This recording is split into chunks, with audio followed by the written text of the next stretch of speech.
journey for Shalby overall has been very interesting, right? Because from one hospital, starting mainly focusing on, joint replacement. That was the key focus. And today, multi-speciality, as well as, 10 hospitals across the country that you all have reached.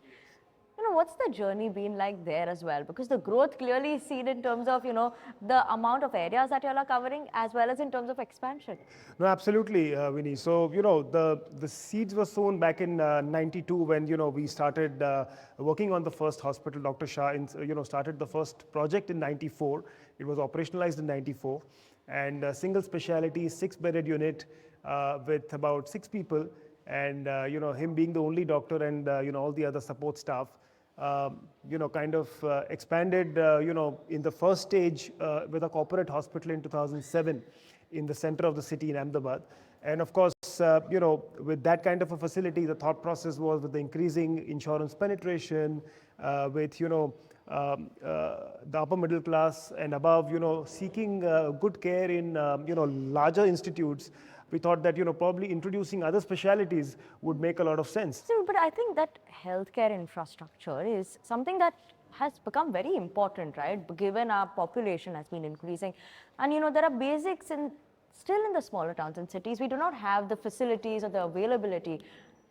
What was it that in Ahmedabad when Dr. Shah started, that journey, because the need must be there that time also for Ahmedabad, because that time there was less infrastructure. So, from that to today, where do you all see that the need is there? Where do you want to expand to? Which cities or, which area is something that really needs the need? Sure. So, Vinny, if you look at the healthcare landscape in India, largely for the first 50, 60 years, from 1947, from the independence up until the late 90s, they were predominantly nursing homes and trust hospitals in the larger cities, smaller cities, etc. So the corporatization of healthcare practically started in the late 90s and early 2000s. So even today, if you ask me, corporate hospitals are only about 10% of the total hospital beds in the country. The balance are still run by, trust hospitals or nursing homes or government institutes. So if you ask me, there's a long, kind of headroom, a large headroom for hospitals to do well over the next few years. Absolutely large headroom for hospitals to do well over the years. Could you just highlight a bit, let's talk about Shalby. And you have seen a lot of acquisitions that have been made. Every time we hear a lot of acquisitions in the recent time from Shalby. So, is that something you're looking at, where there is a need or where there's something already set up as an inorganic opportunity? Is that something you're looking at? Is that something going to be the strategy in terms of ongoing, in terms of acquisitions also? Yeah, well, so, we have always had a mix, Vinny, of greenfield, brownfield, as well as acquisitions. The latest one in Delhi NCR region being an acquisition, but otherwise it has been practically a mix for us over the last so many years. In terms of identification of the cities, we have gone about it in a very strategic way. So, the way we have gone about it is really, that we started from Ahmedabad.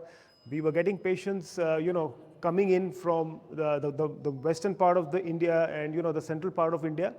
And then we realized that, probably, there's a huge underlying need in these locations as well. So with that in mind, we went to cities like Indore, Jaipur, Surat, Mohali, now Delhi, of course, Mumbai. We are coming up with the greenfield project there. We've acquired the Asha Parekh Hospital in Mumbai. So, all these have been practically very strategic kind of locations for us.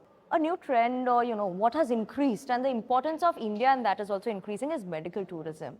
Right, like people come across from the world for medical tourism here. They travel to the country for that.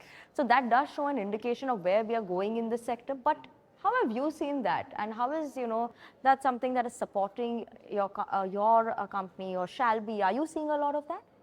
Absolutely. Shalby has been one of the pioneers when it comes to medical tourism, in this part of the world. And, we've been running a clinic in Nairobi, for example, for the last 17 years now. Our doctors have been traveling for the last 20 years, 20 plus years. So, there is a lot of medical tourism that we do. And it all started by, the Indians from these countries traveling to India, going back and then, talking about, their experience. Is there anything, specific reason? We've seen a lot of growth for the company. What is driving the growth for the company, specifically in the implant business at Shalby? And where do you see in terms of the future for this as well? We're seeing a lot of growth there, but what do you see as a future now there? So the growth is, twofold for Shalby. One is in the hospitals business. Again, this can be segregated into two parts.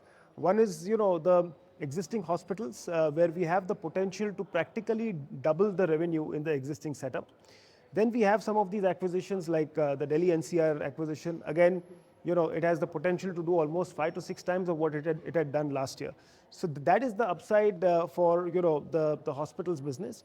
The implant business again has a huge potential because we have already a set pipeline in terms of the existing products that we have and the new products that are coming in.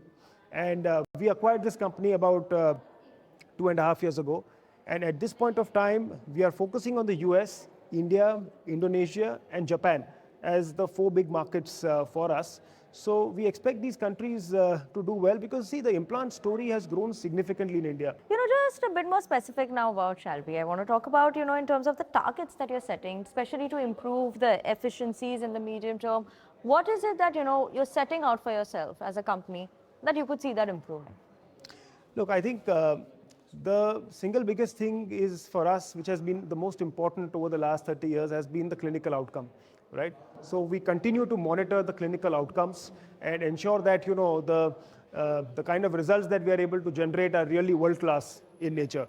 So this is one, and the other one, of course, is to kind of be a one-stop solution for the patient. So, for example, now we also do bone marrow transplants, a high volume of liver and kidney transplants. So a lot of high-end work is what happens in the hospitals. I want to know, is there something interesting, because you're now in a lot of specialities that you all cover. There's arthroplasty, if I'm pronouncing it right. There is neurology and other ones as well. Is there something that you're seeing a faster growth in any of these other specific specialities? Yeah. So, as I said, today, as you said, we are truly multi-speciality. About 30% of the work is arthroplasty and 70% comes in from other specialities. Again, it's a very fragmented mix within the other specialities. The arthroplasty segment continues to grow at 15 to 20% for us. And among the other segments, basically we have seen that oncology is growing very fast at, again, a very, very high double-digit growth rate, as well as critical care and some of the transplant programs that we run. Okay, and just one last question in terms of any regulatory risks that you're seeing, because recent times also there were some regulations that came in, do you see any regulatory risk or not much of a concern on that front? Well, see, I would look at it in a different way. So if you look at even the news that came out yesterday, Joe Biden has proposed for a 45% capital gain tax. Yeah. So any industry and anywhere in the world, they run a regulation risk, if you ask me.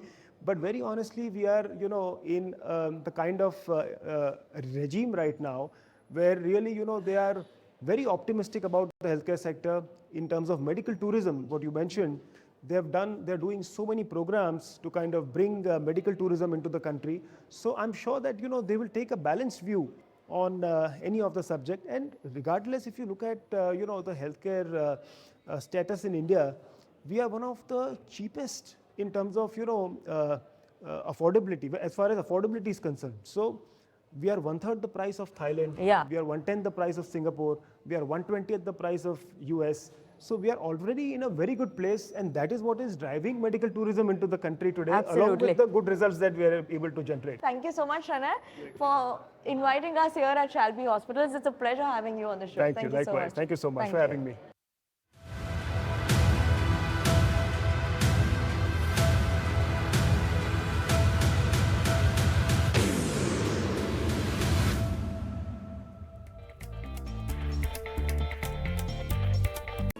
If you like this video, then like, share and subscribe to ET Now.